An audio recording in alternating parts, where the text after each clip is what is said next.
Amém, queridos? Cumprimento a todos com a paz do nosso Senhor Jesus. Que Deus possa continuar abençoando cada um de vocês em nome de Jesus. Vamos abrir a palavra do Senhor no livro de Êxodo, capítulo 13. Nós vamos fazer a leitura do verso 22, do 17 ao 22, irmãos.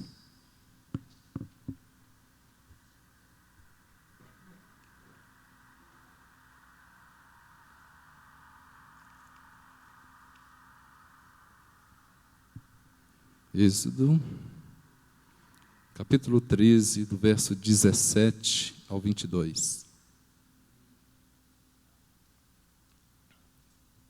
Vamos nos colocar de pé para fazer a leitura da palavra, queridos.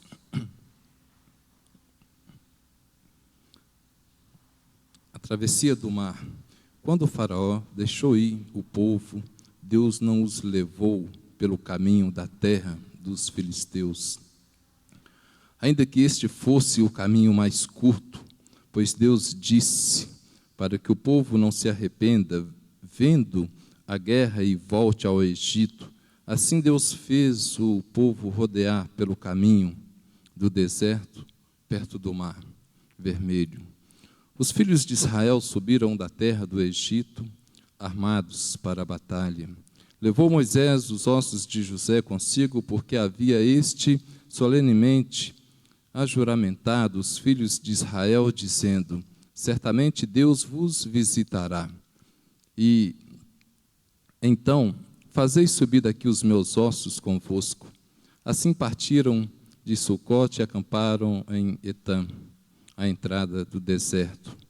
O Senhor ia diante deles de dia numa coluna de nuvem, para os guiar pelo caminho, e de noite numa coluna de fogo, para os iluminar, a fim de que caminhassem de dia e de noite. Nunca se apartou do povo a coluna de nuvem de dia, nem a coluna de fogo de noite. Deus, nós te somos gratos. Obrigado pelo louvor. Cremos que tu recebeste, ó Pai, a nossa adoração. Cremos que o Senhor falou conosco durante a ministração do louvor. E agora, Pai, eu te peço, fala conosco na meditação desta palavra, Senhor. Pai, que o Senhor possa visitar cada um dos teus filhos que entraram aqui nesta noite. Que eles não saiam da forma que entraram, ó Pai, mas aquilo que não for dito aqui na palavra, que teu Espírito Santo, Senhor, possa sondar, visitar os teus filhos, e que eles possam sair daqui renovados pelo poder do Senhor sobre a vida deles. É o que nós te pedimos em nome de Jesus. Amém. Amém, queridos. Podeis assentar.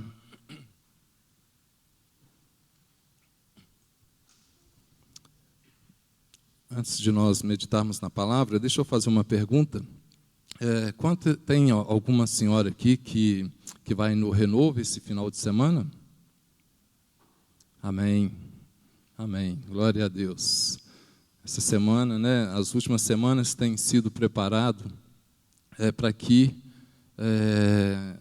tenha o encontro, o renovo, na realidade, ali no sítio, que Deus possa abençoar as mulheres ali, que Deus te abençoe lá, viu, irmã? Ricamente, em nome de Jesus, tá bom? Irmãos, o amor de Deus é algo assim simplesmente inexplicável, vocês concordam? Deus é bom, você pode repetir? Deus é bom, Deus é maravilhoso, o amor de Deus é imensurável, Deus, assim, o amor de Deus nos constrange, né? Por que eu estou falando isso? Daqui a pouquinho vocês verão por que eu estou... Em primeiro lugar, é uma verdade, irmãos? Isso é uma verdade, Bom, irmãos, nós conhecemos a história da libertação do povo de Israel, E para essa missão nós sabemos que Deus comissionou Moisés. Moisés talvez prevendo, ou imagino eu, a dificuldade que seria para ele poder executar aquela missão, ele tenta dar um drible no Senhor. Fala, olha, quem sou eu? Quem sou eu Quem sou eu para ir lá e fazer tão grande missão que o Senhor está me pedindo? Ó Deus. E depois ele falou, olha, eu nem sei falar. Eu nem sei, se o senhor tem ideia, eu nem sei falar. Eu acho que o senhor está um pouco equivocado aí. O senhor está chamando a pessoa errada, não é? Mas Deus não dá muito papo para Moisés não, sabe, irmãos? Ele fala o seguinte, olha, Moisés, o negócio é o seguinte, o importante aqui não é quem você é, o importante é que eu serei contigo. Eu serei contigo. Deus não dá muito papo não, porque ao longo da Bíblia a gente vai ver outras pessoas querendo aplicar o mesmo golpe em Deus, e como Jeremias também, falou que era uma criança e não sei o quê. Então assim, né, muitas das vezes quando o Senhor tem um chamado para nós, no primeiro momento nós queremos rejeitar, nós queremos nos explicar e tentamos provar para o Senhor que Ele está chamando a pessoa errada, não é? Mas como nós sabemos que Deus é perfeito, Ele não erra, né? Então você tem que aceitar aquilo que o Senhor tem para você. Deus, conversando com Moisés, disse que ouviu o clamor do povo de Israel e viu o sofrimento deles. Então desceu para livrá-los do cativeiro, não é? Se nós voltarmos um pouquinho aí na palavra, no capítulo 3, no verso 8, a gente vai ver, nós veremos Deus falando assim com Moisés. Por isso desci para livrá-los da mão dos egípcios e para fazê-los subir daquela terra para uma terra boa e espaçosa, para uma terra em que manam leite e mel, a terra do cananeu, do Eteu, do Amorreu, do Ferezeu, do Eveu e do Jebuseu. Estanteus aí. Mas o que a gente vê é o mover de Deus sobre a vida daquele povo. E eu queria que nós tirássemos algumas lições dessa primeira conversa de Deus com Moisés, né? Olha, Moisés, o clamor desse povo subiu a mim, e eu vi o sofrimento deles ali naquela terra. Primeiro, irmãos, a primeira lição que nós podemos tirar aqui é quando Deus nos dá uma missão. Ele conhece a nossa estrutura e sabe que nós não somos capazes. O que Ele espera de nós é que nós sejamos disponíveis para o Senhor. Que nós não somos capazes, Ele já sabe. Isso não é novidade para Ele. Mas o que Ele espera de nós é disponibilidade. Eis-me aqui, Senhor, pode contar comigo. Pode contar comigo. Eu sei da minha insuficiência, eu sei da minha limitação, da minha incapacidade, mas eu creio que o Senhor será comigo, não é? Porque, irmãos, a capacitação, a força necessária, os recursos necessários virá do Senhor, né? O que o Senhor precisa de nós, homens e mulheres, jovens e adolescentes, pessoas disponíveis, pessoas capazes de arrumar um tempo na sua agenda, no seu espaço, para poder dedicar ao chamado do Senhor na sua vida. Uma outra lição que nós podemos tirar aqui, irmão, é que nós não podemos tentar enrolar o Senhor, né? E tentar provar para Ele que Ele está errado. Não. Quando o Senhor colocar algo na sua mão, querido, aceita, né? Aceita, fala, olha, Deus, o Senhor me conhece, eis-me aqui, eu não quero transferir. Não, Senhor, chama o Silas, chama o Paulo, não, o Senhor está falando com você, não é? Outra questão, irmãos, Deus ouve o nosso clamor, Ele vê o nosso sofrimento quando passamos pelo deserto, e Ele sempre enviará um livramento. Não é? O que Ele falou para Moisés? Eu ouvi o clamor daquele povo e eu tenho visto o sofrimento deles. Então, irmãos, muitas das vezes, quando passamos por momentos difíceis, parece que o Senhor não ouve a nossa voz, parece que o Senhor não vê o nosso sofrimento, e nós começamos a ficar um pouco indiferente. Muitas das vezes o Senhor se cala, nós não ouvimos a voz de Deus, e então o inimigo começa a falar na nossa mente, Deus esqueceu de você. Não, Deus não esqueceu. Deus tem ouvido o seu clamor, assim como tem ouvido o meu, né? Deus tem visto pelos momentos que temos passado, não é verdade? Então, querido, o Senhor enviará o livramento, em nome de Jesus. Deus disse que daria ao povo de Israel uma terra que mana leite e mel. Uma terra boa, uma terra espaçosa. Então, irmãos, eu quero falar para vocês aqui nesta noite, os pensamentos de Deus a vosso respeito são pensamentos bons. Está lá em Jeremias 29:11, porque eu bem sei os pensamentos que tenho a vosso respeito, diz o Senhor, pensamentos de paz e não de mal, para vos dar o fim que esperais. Irmãos, nós podemos confiar no Senhor. Quantas vezes nós temos dificuldade em entregar algo específico da nossa vida nas mãos de Deus, com medo da resposta de Deus, porque nós imaginamos que aquilo que nós queremos é o melhor para a nossa vida. Mas quem sabe, irmãos, o que é o melhor para as nossas vidas é o Senhor nosso Deus. Então, por isso nós podemos confiar, porque aquilo que o Senhor tem para nós, irmãos, vai muito mais além daquilo que nós pedimos, pensamos ou imaginamos. Sabe por quê? Porque Deus é o nosso Pai.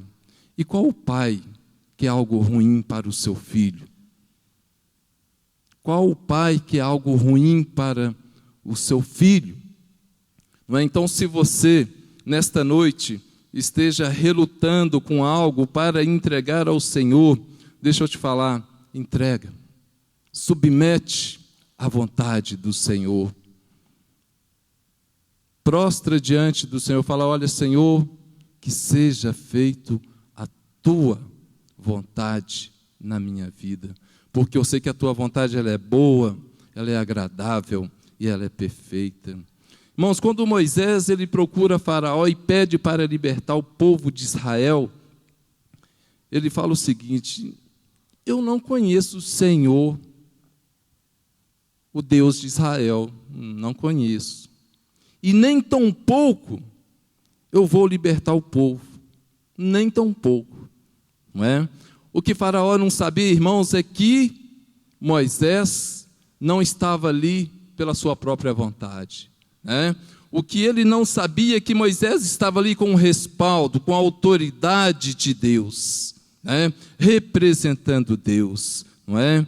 Então, Moisés estava ali revestido de poder e autoridade para fazer aquela missão, porque o Senhor disse, eu serei contigo, não é? Aquela mesma autoridade que Deus deu para Jeremias estava sobre a vida de Moisés. Em Jeremias 1:10, vimos Deus falando o seguinte para Jeremias, veja, eu hoje dou a você autoridade sobre as nações e reinos, para arrancar, despedaçar, arruinar, destruir e também para edificar e para plantar.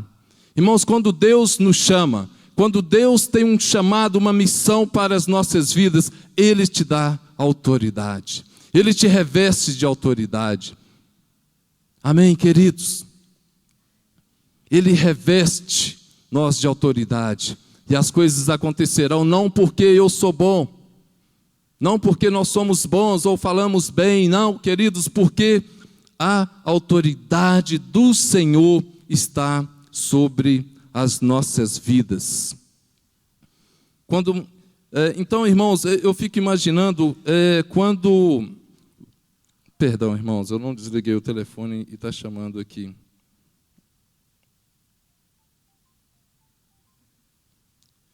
Então, eu fico imaginando que Moisés, Faraó, ele pode ter sentido até afrontado. Como pode um homem desse, ele pedir para libertar o povo assim? Como assim? Como funciona isso?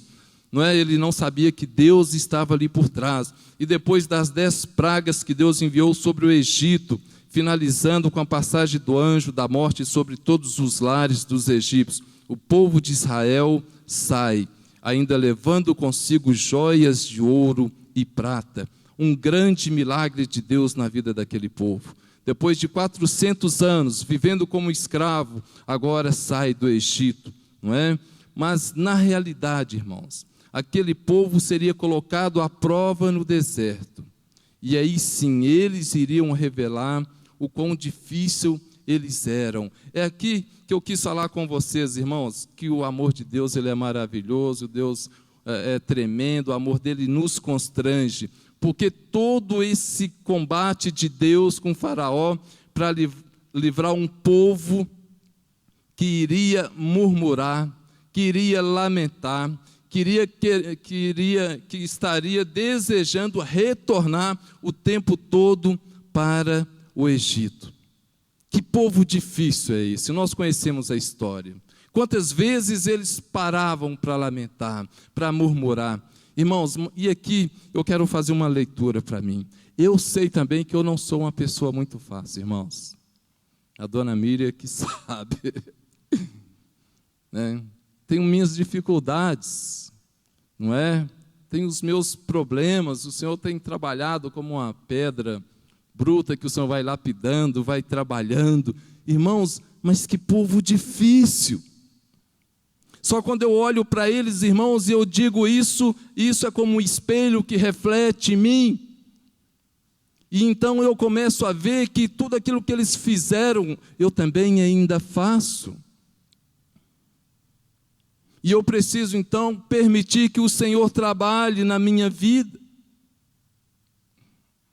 Queridos, de todas as dificuldades que o povo de Israel enfrentaram ali no deserto, a resistência de Faraó para sair do Egito, o mar vermelho que se dividiu e eles passaram com os pés a seco, a morte de Faraó e do seu exército ali no mar, fome e sede, os amalequitas.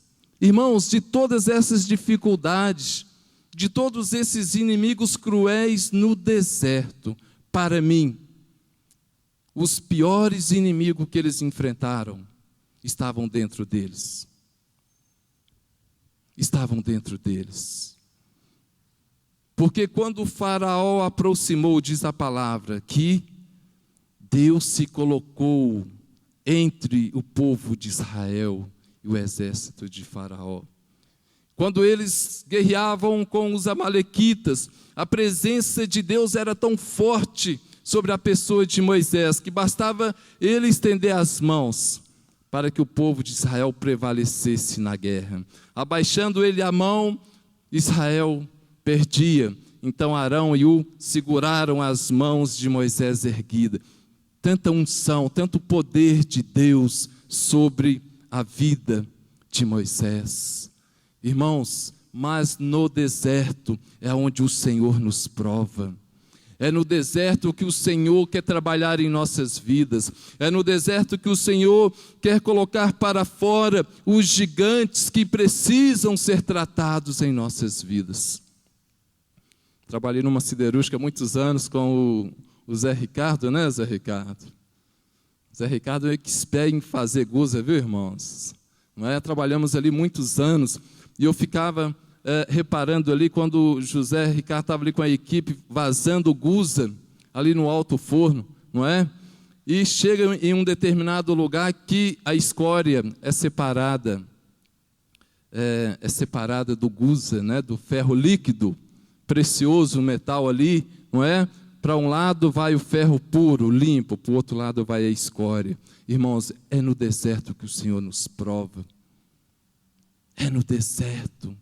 Porque ali, irmãos, aqueles gigantes que habitam dentro de nós, eles vão manifestar.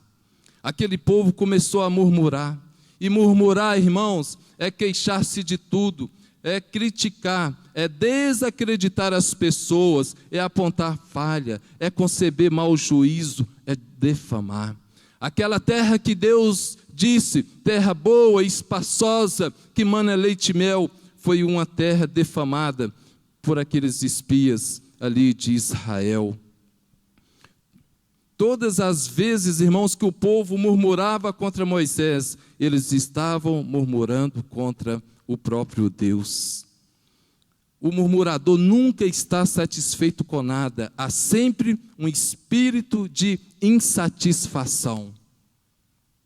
Sempre insatisfeito, sempre com o rosto tenso, não sorri. Sempre cobrando, sempre querendo mais, sempre achando muito pouco, né? Quantas vezes o povo disse para Moisés: por que não nos deixou no Egito? Lá nós tínhamos carne, lá nós tínhamos isso, nós tínhamos aquilo. Irmãos, nem Deus estava aguentando aquele povo mais. Quantas vezes Moisés teve que intervir para que Deus não acabasse com aquele povo num só dia. A murmuração, irmãos, é algo tão maligno que ela faz com que nós tiremos os olhos daquilo que o Senhor tem nos dado para colocar naquilo que o Senhor ainda não nos deu. Que nós ainda nem sabemos ainda se é da vontade dEle aquilo nas nossas vidas. Ontem na célula nós estávamos falando sobre tudo aquilo que nós orarmos e pedirmos ao Senhor, Ele nos dará. Dará tudo aquilo que nós pedimos em nome de Jesus. Mas esse tudo, né, eu estava ilustrando ali para os irmãos ali. Falei: irmãos, se eu pedir ao Senhor um carro de R$1,5 milhão de reais, será que o Senhor vai me dar? Aí uma delas falou assim: depende, se estiver dentro do propósito do Senhor. Eu falei: amém, bacana. Bacana. Se eu pedir ao Senhor uma mansão de 300 quartos, 50 banheiros, não sei o que, o Senhor vai me dar? Irmãos, tudo o Senhor nos dá, mas precisa estar alinhado com a vontade de Deus em nossas vidas. Isso precisa glorificar o nome do Senhor. Isso precisa estar dentro de um propósito. Então, queridos, né, a questão da murmuração faz com que a gente deixe de enxergar aquilo que o Senhor tem nos dado. E nós passamos a enxergar aquilo que o Senhor não tem nos dado. Irmãos, isso não é de Deus. E eu tenho pedido a Deus para poder sondar o meu coração. Não é? O Senhor sondar o meu coração para que eu não deixe prevalecer na minha vida esse espírito de murmuração. Porque quando eu reclamo do irmão, quando eu reclamo do meu chefe, quando eu reclamo de alguém, irmãos, eu estou reclamando, estou murmurando contra o próprio Deus. Irmãos, a segunda coisa que eu quero falar aqui sobre aquele povo ali de Israel, a ingratidão. A ingratidão é não sabermos ser gratos a Deus por quem Ele é em nossas vidas, por tudo aquilo que Ele tem nos dado, a nossa salvação, sermos adotados como filhos, um novo coração, a possibilidade de escrevermos uma nova história com Cristo.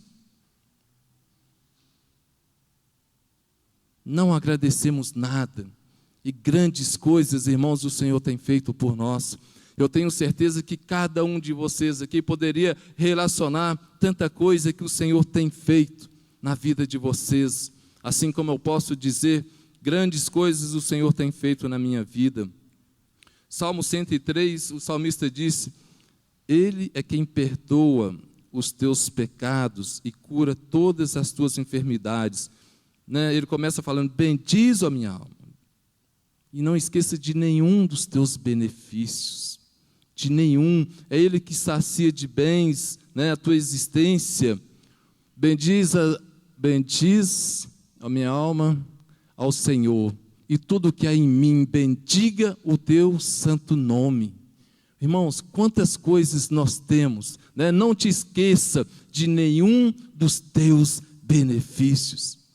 Irmãos, quando vier um espírito de murmuração na sua mente, no seu coração, olha, eu ainda não tenho isso, eu não tenho aquilo, começa a relacionar tudo aquilo que o Senhor tem te dado e começa a agradecer. Senhor, obrigado, porque nunca faltou alimento na minha casa. Obrigado, Senhor, pela vida da minha esposa. Obrigado, Senhor, pela vida dos meus filhos. Obrigado, Senhor, pelo meu emprego. Obrigado, Senhor, pela minha salvação em Cristo Jesus. E você começa a relacionar, queridos, tudo aquilo que o Senhor tem te dado. Tudo aquilo que o Senhor tem te dado, irmãos. Um outro ponto, incredulidade. Murmuradores, ingratos, incrédulos. Mesmo diante de tantos milagres, o povo de Israel quando colocado à nova prova, esqueciam de tudo que já tinha acontecido e não confiavam no Senhor, e voltava com as mesmas palavras de murmuração. Todos os dias experimentavam um milagre novo. É o maná que caía do céu, não é? É a água que saía da rocha, é o cuidado de Deus. Mas diante de cada dificuldade, qual tem sido, irmãos, a nossa postura diante do Senhor, diante das dificuldades? Será que nós temos parado para refletir? Falou, olha Deus, até aqui o Senhor tem me ajudado, e eu creio que esta nova dificuldade, o Senhor também me dará vitória. Eu creio, porque é do Senhor que eu aguardo o livramento, é do Senhor que eu aguardo a vitória. Irmãos, quantas coisas o Senhor tem feito em nossas vidas. O Senhor é digno da nossa confiança. Nós podemos confiar, nós podemos entregar, seja o que for, e nós podemos descansar. Até porque, irmãos, se nós não entregarmos os nossos problemas, se nós querermos resolver na força do nosso braço, nós não vamos conseguir. Não vamos, nós vamos adoecer. Então, irmãos, o Senhor é digno da nossa confiança. Nós podemos confiar. Amém? O outro ponto, já quero caminhar para o término. Idolatria. O povo de Israel sabiam que Moisés estava em audiência com Deus ali no monte, e mesmo assim pediu para Arão fazer um bezerro de ouro para que pudesse adorar. Trocaram a glória de Deus, a presença manifesta de Deus, por um ídolo que não fala, não ouve, não anda, que não tem vida. No livro de Jeremias, não me lembro agora, tem uma parte ali que me toca muito, quando Deus fala assim: duas maldades vocês fizeram contra mim. Me abandonaram a fonte das águas vivas e abriram cisternas rotas. O que é isso, irmãos? É nós tirarmos a nossa confiança do Senhor, a nossa esperança, e colocar em coisas passageiras, coisas fúteis, alegrias passageiras. Duas maldades me fizeram, me abandonaram a fonte das águas vivas. Quem já viu uma mina brotar água assim, sem parar, a areia, né? Fonte de águas vivas. E muitas das vezes colocamos a confiança naquilo que não nos traz segurança. E por último, rebeldia. A Bíblia compara o pecado da rebeldia, irmãos, como o pecado de feitiçaria. Em 1 Samuel diz: pois a rebeldia é como o pecado de feitiçaria, e a arrogância como o mal da idolatria. Assim como você rejeitou a palavra do Senhor, Ele rejeitou a você como rei. É o profeta falando ao rei Saul. Assim como você rejeitou a palavra do Senhor, desobedeceu, o Senhor te rejeita como rei. Irmãos, no Salmo 139, o salmista começa e termina dizendo: ó Senhor, Tu me sondaste, me conhece. Sonda-me, ó Deus, e conhece o meu coração. Prova-me e conhece os meus pensamentos, e vê se há em mim algum caminho mau, e me guia pelo caminho eterno. E me guia pelo caminho eterno. Irmãos, que possamos fazer igual o salmista, pedir ao Senhor para sondar os nossos corações, e que o Espírito Santo de Deus possa nos revelar quais são os gigantes que têm prevalecido em nossas vidas. Que o Espírito Santo de Deus possa trazer à tona aquilo que nós temos guardado, cativado dentro de nós, que tem entristecido o Espírito Santo de Deus. Jeremias 17, do 9 ao 10, diz assim: enganoso ao coração, mais do que todas as coisas, e perverso, quem o conhecerá? Eu, o Senhor, eu esquadrinho o coração e provo os pensamentos, e isso para dar a cada um segundo os seus caminhos e segundo o fruto das suas ações. E para finalizar, Êxodo 15, 26, diz o Senhor ali para aquele povo de Israel: se ouvires atento à voz do Senhor teu Deus, e fizeres o que é reto diante dos meus olhos, se ouvires atentamente a voz do Senhor teu Deus, e fizeres o que é reto diante dos seus olhos, inclinares os ouvidos aos seus mandamentos, e guardares todos os seus estatutos, sobre ti não enviarei nenhuma das enfermidades que enviei sobre os egípcios, porque eu sou o Senhor que te sara. Irmãos, quando eu comecei a meditar nesse texto, o Senhor começou a revelar para mim que os maiores inimigos não foram aqueles físicos ali, as dificuldades físicas que eles enfrentavam, mas aqueles inimigos que habitavam dentro do coração deles. Para cada ponto desse, irmãos, Deus começou a falar e revelar na minha vida quantas vezes isso tem manifestado. Porque, irmãos, quando nós estamos vivendo um momento de bênção, amém, é só alegria. Mas quando o Senhor permite algo em nossas vidas, é aí que eles se revelam.